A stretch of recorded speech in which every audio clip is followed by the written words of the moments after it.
चीनी अखबार global times का एक्स अकाउंट भारत में बैन। भारत के खिलाफ अफवाह और फर्जी खबर फैलाने के आरोप में सरकार का एक्शन। तुर्की के टीआरटी वर्ल्ड चैनल का भी एक्स अकाउंट भारत में बैन। अफवाह और गलत खबर फैलाने के चलते कार्रवाई की। भारत की सख्ती के आगे झुका पाकिस्तान। 20 दिन बाद बीएसएफ कांस्टेबल को लौटाया। अटारी वाघा बॉर्डर से वापस लौटे जवान पूर्णम कुमार। 23 अप्रैल से पाकिस्तान की कस्टडी में थे बीएसएफ जवान। पाकिस्तानी अफसर को आज ही छोड़ना होगा भारत। संदिग्ध गतिविधि के बाद पर्सोना नॉन ग्राटा घोषित। पंजाब में गिरफ्तार जासूसों के संपर्क में होने की आशंका। पंजाब के मलेरकोटला में एक महिला सहित गिरफ्तार हुए हैं 2 लोग। पाकिस्तान के लिए जासूसी का आरोप। दिल्ली में पाकिस्तान हाईकमीशन के एक अफसर से जुड़े थे दोनों जासूस के तार। आतंकियों के खिलाफ सेना का ऑपरेशन केलर।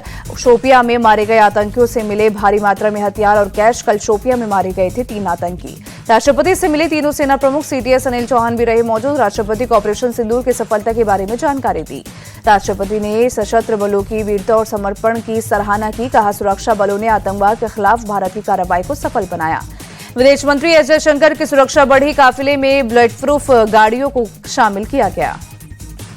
लखनऊ में भारत शौर्य तिरंगा यात्रा शामिल हुए सीएम योगी। उप मुख्यमंत्री ब्रजेश पाठक समेत कई मंत्री भी शामिल हुए। भारत शौर्य तिरंगा यात्रा के अवसर पर सीएम योगी बोले, पूरा देश जवानों को सैल्यूट कर रहा है। ऑपरेशन सिंदूर में 100 से ज्यादा आतंकी मारे गए। तिरंगा यात्रा के अवसर पर सीएम योगी गरजे। कहा, हम छेड़ेंगे नहीं, लेकिन कोई छेड़ेगा तो छोड़ेंगे नहीं। पाकिस्तान बाज नहीं आया तो ऑपरेशन सिंदूर। लखनऊ में तिरंगा यात्रा के अवसर पर सीएम योगी बोले, आतंकियों को उनकी करतूतों की सजा मिली। आतंकियों के जनाजे में पाकिस्तान की सेना भी शामिल हुई। तिरंगा यात्रा को लेकर ब्रजेश पाठक बोले, हमारे सशस्त्र बलों का आभार जताने के लिए यह यात्रा निकाली गई। सभी वर्ग के लोग शामिल हुए। देहरादून में भारतीय सशस्त्र बलों के सम्मान में तिरंगा शौर्य सम्मान यात्रा। मुख्यमंत्री पुष्कर सिंह धामी के नेतृत्व में बड़ी संख्या में लोग शामिल हुए। देहरादून की तिरंगा यात्रा में भारत माता जय के नारे, सुरक्षा बलों और पीएम मोदी की तस्वीर लिए लोगों ने लगाए नारे। तिरंगा यात्रा के अवसर पर सीएम धामी बोले, सेना ने पाकिस्तान को मुंहतोड़ जवाब दिया। भारतीय सशस्त्र बल के जवानों का बहुत आभार। सीएम धामी बोले, पीएम मोदी के नेतृत्व में सेना ने ऑपरेशन सिंदूर चलाया। सही रणनीति के साथ पाकिस्तान को करारा जवाब दिया। भारत को चुनौती देने वालों को सेना मुंहतोड़ जवाब देगी। ओडिशा के मुख्यमंत्री मोहन चरण मांझी के नेतृत्व में निकली भव्य तिरंगा यात्रा। ड्रोन तस्वीरों में दिखा भव्य नजारा। भुवनेश्वर के कलिंगा स्टेडियम से निकली बाइक तिरंगा यात्रा। सीएम मोहन चरण मांझी ने दिखाई हरी झंडी। भुवनेश्वर में तिरंगा यात्रा बाइक रैली में सीएम मांझी भी हुए शामिल। ओडिशा के मंत्री सूर्यवंशी सूरज के साथ बाइक पर हुए सवार। श्रीनगर में निकाली गई तिरंगा यात्रा। लाल चौक पर तिरंगा फहराकर लोगों ने की नारेबाजी। रांची में तिरंगा यात्रा में शामिल हुए रक्षा राज्य मंत्री संजय सेठ। कहा, पाकिस्तानी आतंकियों ने दोबारा कोई दुस्साहस किया तो उन्हें नेस्तनाबूद कर दिया जाएगा। मुंबई के छत्रपति शिवाजी महाराज टर्मिनस पर ऑपरेशन सिंदूर की सफलता का जश्न। तिरंगे की लाइटों से सजाया गया सीएसएमटी। ऑपरेशन सिंदूर के दौरान पाकिस्तानी एयरबेस पर भारतीय सेना ने मचाई तबाही। बमबारी में तबाह हुए एयरबेस की सैटेलाइट तस्वीरें आई सामने। भारतीय वायुसेना ने पाकिस्तान में चकलाला के नूर खान एयरबेस पर लगाया सटीक निशाना। हमले में नूर खान एयरबेस पूरी तरह किया तबाह। हमले के पहले और बाद की तस्वीरें आई सामने। भारत ने पाकिस्तान के सबसे सुरक्षित एयरबेस सरगोदा के एक एयर एसेट सेंटर और ट्रेनिंग इंस्टीट्यूट को मलबे में किया तब्दील। सरगोदा एयरबेस के रनवे को भी उड़ाया। भारतीय सेना के पाकिस्तान के रहीम यार खान एयरबेस की भी सैटेलाइट तस्वीर आई सामने। भारतीय वायुसेना ने एयरबेस के रनवे पर की बमबारी। हमले से रनवे के बीचों बीच बना बड़ा गड्ढा। पाकिस्तान में सिंध प्रांत के सखर एयरबेस को भारतीय सेना ने किया टारगेट। एयरबेस पर तैनात एयर डिफेंस सिस्टम को किया नेस्तनाबूद। एयरबेस पर रखे थे चीन के fighter jet JF-17। Jammu Kashmir के राजौरी में पाकिस्तानी बम को डिफ्यूज किया गया। पाकिस्तान की तरफ से फेंका गया था बम। जम्मू कश्मीर के अखनूर में स्थिति सामान्य। रात में किसी ड्रोन गोलीबारी या गोलाबारी की खबर नहीं। जम्मू कश्मीर के सांबा में हालात सामान्य। सुबह से ही बाजारों में चहल पहल दिखने लगी। जम्मू कश्मीर में भी हालात सामान्य। सड़कों पर गाड़ियों की आवाजाही भी जारी। बीती रात ड्रोन या गोलीबारी की खबर नहीं। पंजाब के फिरोजपुर में हालात सामान्य होने के बाद दैनिक कामकाज में लगे लोग। कल रात यहां ड्रोन या गोलीबारी की कोई खबर नहीं मिली। जम्मू कश्मीर सीएम उमर अब्दुल्ला उरी पहुंचे। पाकिस्तानी गोलीबारी से प्रभावित इलाकों का दौरा किया। ऑपरेशन सिंदूर के बाद सीमा पार से कई गोलीबारी में शहीद हुए जवान राम बाबू सिंह का पार्थिव शरीर पटना पहुंचा। एयरपोर्ट पर तेजस्वी यादव ने श्रद्धांजलि दी। उदयपुर के मार्बल व्यापारियों का तुर्की से व्यापार बंद करने का ऐलान। युद्ध में पाकिस्तान का साथ देने के कारण तुर्की का कर रहे हैं विरोध।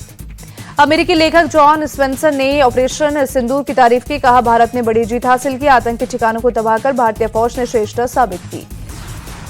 पाकिस्तान को लेकर बीजेपी सांसद प्रवीण खंडेलवाल बोले, भारत अब घर में घुसकर मारता है। हमारी सेना ने पाकिस्तान में 9 आतंकी ठिकानों को नष्ट किया। ऑपरेशन सिंदूर में पाकिस्तान की तबाही पर यूबीटी सांसद प्रियंका चतुर्वेदी ने ली चुटकी। कहा, क्या से मुनीर और शहबाज शरीफ अपने किसी भी एयरबेस पर उतर पाएंगे। कर्नल सोफिया कुरैशी को लेकर एमपी के मंत्री के विवादित बयान पर भड़के यूपी कांग्रेस अध्यक्ष अजय राय, पीएम मोदी से की कुंवर विजय शाह को सस्पेंड करने की मांग।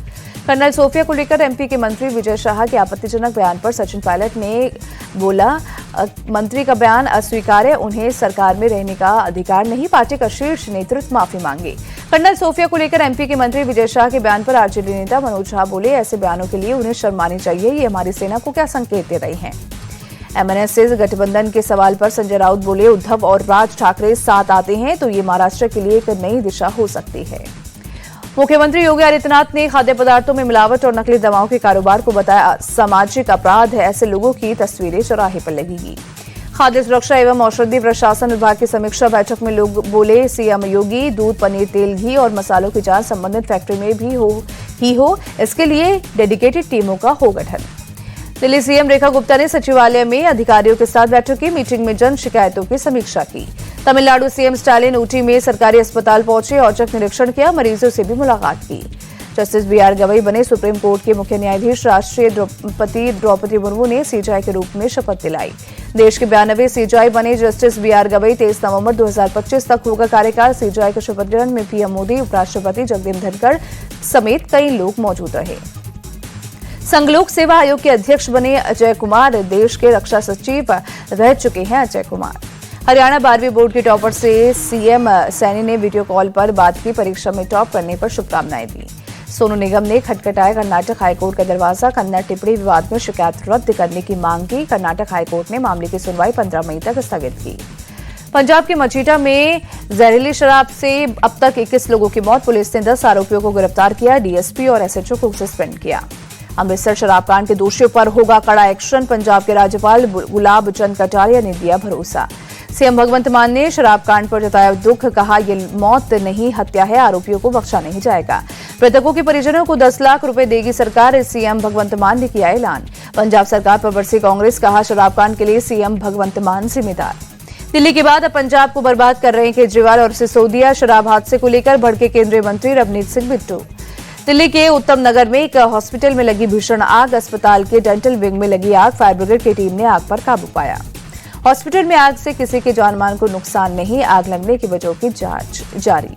यूपी के चिड़ियाघरों में बर्ड फ्लू का फैला खतरा, गोरखपुर के शहीद अफशाक उल्लाह जू में एक बाघिन की बर्ड फ्लू से हुई मौत। सीएम योगी ने यूपी के सभी जू, पक्षी विहार, वेटलैंड एरिया और गौशालाओं में बर्ड फ्लू को रोकने का इंतजाम करने का निर्देश दिया। सभी पोल्ट्री फार्म भी निगरानी का आदेश दिया।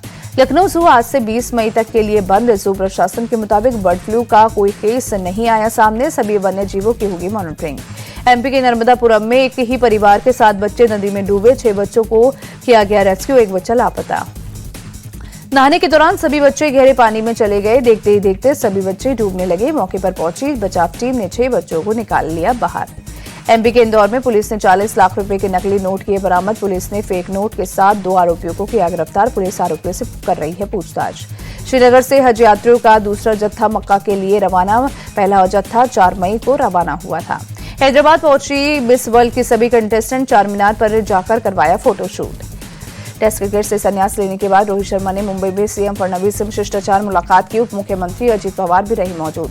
रोहित शर्मा के टेस्ट क्रिकेट से संन्यास के बाद कप्तान के लिए पूर्व क्रिकेटर आर अश्विन ने सुझाया जसप्रीत बुमराह का नाम। कहा, बुमराह भारत का टेस्ट कप्तान बनना डिजर्व करते हैं, नई टीम के साथ सीनियर कप्तान का होना जरूरी है। आर अश्विन बोले, इंग्लैंड दौरे पर होगी नई टीम। रोहित और विराट के संन्यास से टेस्ट टीम में लीडरशिप का बड़ा गैप बनेगा। विराट की एनर्जी और रोहित के धैर्य की इंग्लैंड में खलेगी कमी। शुभमन गिल को कप्तान बनाने के फेवर में नहीं। पूर्व कप्तान सुनील गावस्कर बोले, गिल की जगह जसप्रीत बुमराह को सौंपी जाए टेस्ट टीम की कमान। बुमराह को अपना वर्कलोड अच्छे से पता है। सुनील गावस्कर बोले, कोई दूसरा बनेगा टेस्ट कप्तान तो बुमराह से कराएगा ज्यादा ओवर। मैनेजमेंट को लेना होगा अहम फैसला। 23 मई के आसपास होगा नए टेस्ट कप्तान का फैसला। WTC फाइनल के लिए ऑस्ट्रेलियाई टीम ने किया 15 सदस्यीय टीम का ऐलान। कैमरन ग्रीन की हुई वापसी। पैट कमिंस की कप्तानी में खेलेगा ऑस्ट्रेलिया। स्टीव स्मिथ होंगे वाइस कैप्टन। जोश हेजलवुड और पैट कमिंस के अलावा मिचेल स्टार्क और स्कॉट बोलैंड और नाथन लियोन को मिली गेंदबाजी की कमान। जोश इंग्लिश और एलेक्स कैरी बैकअप विकेटकीपर के लिए चुना गया। दक्षिण अफ्रीका ने ऑस्ट्रेलिया के खिलाफ विश्व टेस्ट चैंपियनशिप फाइनल के लिए टीम का किया ऐलान। टेम्बा बाबूमा के हाथ होगी टीम की कमान। WTC के लिए साउथ अफ्रीका की टीम ने तेज गेंदबाज लुंगी एनिगिडी की हुई वापसी कमर की चोट के कारण अभी तक टीम से बाहर थे। वेस्टइंडीज के खिलाफ T20 सीरीज के लिए इंग्लैंड ने टीम की घोषणा की। हैरी ब्रूक होंगे इंग्लैंड के कप्तान। माइक हेसन बने पाकिस्तान की व्हाइट बॉल टीम के नए कोच। 26 मई 2025 को संभालेंगे टीम की कोचिंग की कमान। PCB चेयरमैन मोहसिन नकवी ने दी जानकारी। न्यूजीलैंड के पूर्व cricketer Mike Hesson Aqib Javed की लेंगे जगह। आकिब जावेद को हाई परफॉर्मेंस डायरेक्टर नियुक्त किया गया है। स्मृति मंदाना वनडे रैंकिंग में नंबर 1 के करीब पहुंची। श्रीलंका और साउथ अफ्रीका के खिलाफ ट्राई नेशन सीरीज में शानदार प्रदर्शन का फायदा। श्रीलंका विमेंस टीम की कप्तान चामरी अट्टापट्टू पर चला ICC का चाबुक। ICC ने मैच फीस का 10% जुर्माना लगाया।